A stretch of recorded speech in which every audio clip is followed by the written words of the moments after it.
హరీష్ రావు గారి మీద కొన్ని ఆరోపణలు చేశారు. అంటే వారు కూడా ఇట్లాగా కొన్ని ఆంధ్ర సినిమా వాళ్ళకి సంబంధించినటువంటి స్టూడియోలకు సంబంధించినటువంటి దాని మీద ఇల్లీగల్ కన్స్ట్రక్షన్స్ మీద వాళ్ళు బ్లాక్మెయిల్ చేస్తున్నారు, నా దగ్గర పూర్తి ఎవిడెన్స్లు ఉన్నాయని ఇది మీరు చెప్పారు. కానీ అంటే పద్మాలయ కానివ్వండి, సినీమ్యాక్స్ ఇటువంటి వాటి మీద, కానీ మీరు కూడా నా దగ్గర ఎవిడెన్స్లు ఉన్నాయని చెప్పారు. కానీ మీరు ఎప్పుడు కూడా దాన్ని ఆ ఎవిడెన్స్లతో బయటకు వచ్చి మీడియా ముందు ఇది అని ప్రూవ్ చేసినటువంటి సందర్భం లేదు కదా. ఇప్పుడు తెలంగాణ రాష్ట్ర సమితి నాయకత్వం నుంచి విభేదించి బయటకు వచ్చిన తర్వాత నేను నా దగ్గర ఉన్నటువంటి సాక్ష్యాలు, ఆధారాలు, తెలంగాణ రాష్ట్ర సమితి రాష్ట్రంలో కేంద్రంలో అధికారంలో ఉన్నప్పుడు చేసినటువంటి మంచి పనులు, చెడ్డ పనులు నాటి సిబిఐ డైరెక్టర్ లక్ష్మీనారాయణ గారికి ఇవ్వడం జరిగింది. వారు చాలా స్పష్టంగా నేను డైరెక్ట్గా కేసు చేయడానికి నాకు లేదు, మీకు తెలుసు కదా చట్టం ప్రకారం, మీరు అయితే కేంద్ర ప్రభుత్వం నుంచైనా చెప్పించండి లేదా కోర్టు నుంచైనా ఒక ఉత్తర్వులు తీసుకురండి అని చెప్పినారు. అందుకనే ఆ సందర్భంలో నాడు రాష్ట్రంలో కేంద్రంలో అధికారంలో ఉన్నటువంటి కాంగ్రెస్ పెద్దల్ని కలిసి తెలంగాణ రాష్ట్ర సమితితో విభేదించినటువంటి తరుణంలో నాకున్నటువంటి లైఫ్ థ్రెట్ విషయంలో కానీ, నా మీద భౌతిక దాడులకు పాల్పడాలని కేసీఆర్, హరీష్ గారు చేస్తున్నటువంటి ప్లాన్లను కానీ నాటి రాష్ట్ర డీజీపీకి వివరించడంతో పాటు సిబిఐకి నా దగ్గర ఉన్నటువంటి సాక్ష్యాల్ని, ఆధారాల్ని అందజేయడం జరిగింది. వాటికి సంబంధించి ఆల్రెడీ సిబిఐ ఇన్వెస్టిగేషన్ అనేది కొంత ఈ రాష్ట్ర ముఖ్యమంత్రి గారి మీద పెండింగ్ ఉందనేది జగద్విదితం. వారి దగ్గర పిఎస్గా పనిచేసినటువంటి, ఓఎస్డీగా పనిచేసినటువంటి దిలీప్ గారిని విచారించారు, వారు ఆఫీసులో పనిచేసిన వాళ్ళని విచారించారు, చాలా ఫైల్స్ సీజ్ అయినాయి, పెండింగ్లో ఉన్నాయి. వారు ముఖ్యమంత్రి అయిన తర్వాత కూడా సిబిఐ సౌత్ చీఫ్ వచ్చి ముఖ్యమంత్రి క్యాంప్ కార్యాలయానికి వచ్చి వారిని విచారించి వెళ్ళినారట అనేది విషయం కూడా ప్రపంచం అంతా తెలుసు. But you know the speed of the CBI. మీరు చెప్పేది ఒకటండి, ఆయన విచారించడం అనేటువంటిది అప్పుడు ఆయన కేంద్ర కార్మిక శాఖ మంత్రిగా ఉన్నప్పుడు ఆయన అవార్డు చేసిన కొన్ని పనుల గురించి అడిగారు తప్ప మీరు వేసినటువంటి ఈ కేసుల మీద కాదు కదా. మేము ఇచ్చిన వాటికి సంబంధించినటువంటి ఆధారాలే కాదని ఎందుకు అనుకుంటారు? ఈ కేసులలో నేను ఆరోపించింది స్పెసిఫిక్గా సినీమాక్స్ రాఘవేంద్రరావు గారిది ఒకటి, పద్మాలయ స్టూడియోస్ ఒకటి ఆరోపించినాం. ఏం చేశారు అంటే వాటి రెండింటి మీద కూడా గౌరవనీయులు నేటి ఇరిగేషన్ శాఖ మంత్రివర్యులు గండ్ర మోహన్ రావు గారు అనేటువంటి న్యాయవాదితోటి పబ్లిక్ ఇంట్రెస్ట్ లిటిగేషన్ పిటిషన్స్ వేయించి సబ్సిక్వెంట్గా వాటిని ఏం చేసినారు, ఎందుకు విత్డ్రా అయినాయి, ఆ కేసులు ఏమైనాయి, డబ్ల్యూపీలు అనేది ఈరోజు మంత్రి గారు చెప్పాలి. ఈరోజు పద్మాలయ స్టూడియోలో నాడు ఆంధ్రుల పాలనలో కన్స్ట్రక్షన్ జరగని పద్మాలయ స్టూడియోలో నేడు తెలంగాణ ఆత్మగౌరవం నినాదం పేరిట అధికారంలోకి వచ్చిన టీఆర్ఎస్ పార్టీ ఈ రాష్ట్రాన్ని పరిపాలిస్తున్నప్పుడు పద్మాలయ స్టూడియోలో నిర్మాణాలు ఎట్లా జరుగుతూ ఉన్నాయి చెప్పాలి హరీష్ గారు, ముఖ్యమంత్రి గారు. ఏ లాలూచీలు, ఏ బేరసారాలు లేకపోతే, ఎక్కడ మీరు వాళ్ళతోటి లాలూచి పడకపోతే ఎందుకు పద్మాలయ స్టూడియోలో కన్స్ట్రక్షన్ జరుగుతుంది? ఈరోజు తెలంగాణ రాష్ట్ర సమితి ప్రభుత్వం అధికారంలోకి వచ్చిన తర్వాత పద్మాలయ స్టూడియో నిర్మాణం జరుగుతుంటే హరీష్ గారు ఏం చేస్తున్నారు, ముఖ్యమంత్రి గారు ఏం చేస్తున్నారు? రసమై బాలకిషన్ గారు వేసినటువంటి పిల్లు ఏమైంది? సినీమాక్స్ మీద రాఘవేంద్రరావు గారి మీద వేసినటువంటి పిల్లు ఏమైంది? ఎటుపోయినా ఈ పిల్స్ అన్నీ?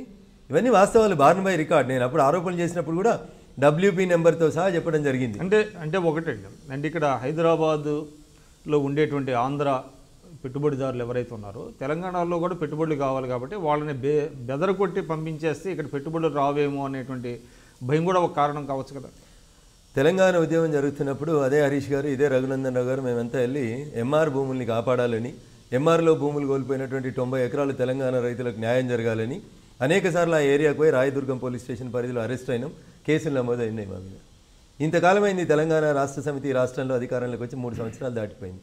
ఎందుకు ఆ 90 ఎకరాల ఎంఆర్ ప్రాపర్టీస్కి సంబంధించినటువంటి భూముల్ని తెలంగాణ రైతాంగానికి ఇప్పించడం లోపల ఎందుకు విఫలమవుతా ఉన్నారు మీరు? పద్మాలయ స్టూడియోలో కన్స్ట్రక్షన్ ఎందుకు జరుగుతూ ఉంది? ఏంది తెలంగాణలో పెట్టుబడిదారులు రారు అనేటువంటి మాట ఎందుకు వస్తుంది? పెట్టుబడికి అవినీతికి లంకేం ఉంటుంది? పద్మాలయం మీద మన వాయిస్ ఏంది? తెలంగాణ ఉద్యమం చేస్తున్నప్పుడు ఎంఆర్ భూముల మీద మన వాయిస్ ఏంది? ల్యాంకోయిల్స్ రాజగోపాల్ గారి మీద మనం మాట్లాడిన మాటలు ఏవి? తెలంగాణ వస్తే ల్యాంకోయిల్స్ ఆక్యుపై చేస్తామని చెప్పినామా, చెప్పలేదా? వక్ఫ్ ప్రాపర్టీ భూములు అని చెప్పినామా, చెప్పలేదా? ఏం చర్య తీసుకున్నాం ఈ రోజుకి ల్యాంకోయిల్స్ మీద? ఎంఆర్ ప్రాపర్టీస్ మీద ఏం చర్యలు తీసుకున్నాం? పద్మాలయ స్టూడియోస్ మీద ఏం తీసుకున్నాం? ఎవరైతే చట్టాన్ని డీవియేట్ అయినరో వాళ్ళ మీద చర్యలు తీసుకోమంటే ఆంధ్ర పెట్టుబడిదారులు వెనక్కిపోతారు అనేటువంటి మాట అర్థరహితమైనటువంటి మాట. ఇలా మీరు పొద్దున్నేస్తే చేస్తున్నటువంటి వ్యాపారం అంతా ఆంధ్ర పెట్టుబడిదారులే కదా. మీ మిషన్ కాకతీయ కాంట్రాక్టర్లు ఆంధ్ర వాళ్ళే, మీ మిషన్ భగీరథ కాంట్రాక్టర్లు ఆంధ్ర వాళ్ళే. మీరు ఆంధ్ర వాళ్ళ కాళ్ళల్లో ముళ్ళు గుచ్చితే జిహెచ్ఎంసీ ఎలక్షన్ సందర్భం లోపల ముఖ్యమంత్రి గారు చెప్తారు, నా పంటితోటి తీసి కాపాడుతాం మిమ్మల్ని అని. మేము చట్టాన్ని డీవియేట్ చేసిన వాళ్ళ మీద చర్య తీసుకోమని చెప్తున్నాం. కుంటలు చెరువులు ఆకుపై చేసి కన్వెన్షన్లు కట్టిన వాళ్ళ మీద చర్య తీసుకోమంటున్నాం. వాళ్ళని బ్రాండ్ అంబాసిడర్లుగా పెట్టుకొని తెలంగాణ ఆత్మగౌరవాన్ని తాకట్టు పెట్టొద్దని చెప్తున్నాం తప్ప this is a fight against the institution, this is not fight against the individuals. మనుషులు చేసినటువంటి తప్పుల మీద, హరీష్ గారు చేసిన తప్పు మీదనో కేసీఆర్ గారు చేసిన తప్పుల మీదనో నేను కొట్లాడతలేను. ఇన్స్టిట్యూషన్ క్రైమ్ చేయొద్దని కోరుకుంటున్నా. మనుషులు ఉంటారు, ఈరోజు రేపు పోతారు, సార్ రేపు ఇంకో ముఖ్యమంత్రి వస్తాడు.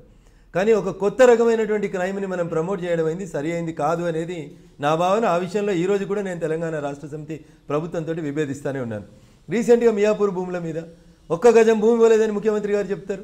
దాని మీద కూడా నేను సిబిఐ విచారణ కోసం హైకోర్టులో పిల్ వేసినాను. ఆ రోజైనా ఈ రోజైనా రేపైనా మీరు చేస్తున్నటువంటి ప్రతి తప్పును ప్రజాబాహల్యంలో ఎండగట్టడానికి ప్రయత్నం చేస్తాం. సరే, అధికారం మీకుంది, అధికారంలో అండదండలు మీకున్నాయి, it may take some time.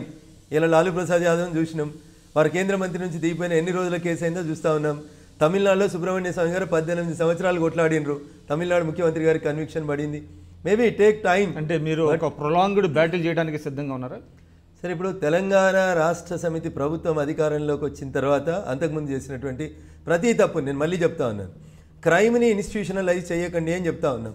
2014లో 2014 10 June రోజు తెలంగాణ రాష్ట్ర ప్రభుత్వం ఏర్పాటైన వారం రోజులకే ఈ దేశ సర్వోన్నత న్యాయస్థానం సుప్రీంకోర్టు ఒక జడ్జిమెంట్ ఇచ్చింది. మియాపూర్లో, హఫీజ్పేట్లో, ఇంకా మిగతా పరిసర ప్రాంతాల్లో ఉన్నటువంటి CS 7/58 అంటే civil suit number 7/58, civil suit number 14/58లో ఉన్నటువంటి భూముల్ని ఈ దేశంలో ఉన్నటువంటి ఏ కోర్టులు రిజిస్ట్రేషన్ చేయొద్దు, ఏ కోర్టులు కూడా ఆ కేసుల మీద విచారణ చేయొద్దని స్టే ఇస్తే ఈ దేశ సర్వోన్నత న్యాయస్థానం చెప్పినటువంటి తీర్పుని రాష్ట్రాల ముఖ్యమంత్రులు, సబ్ రిజిస్ట్రార్లు గౌరవించకపోతే మనం వ్యవస్థను ఎటువైపు తీసుకెళ్లాలనుకుంటున్నాం అనేది నేను ప్రశ్నించదలుచుకున్నాను. మళ్ళీ చెప్తా ఉన్నాను, నేను I'm not against the individuals, I'm against the crime that was done by the institutions అంటున్నాను నేను.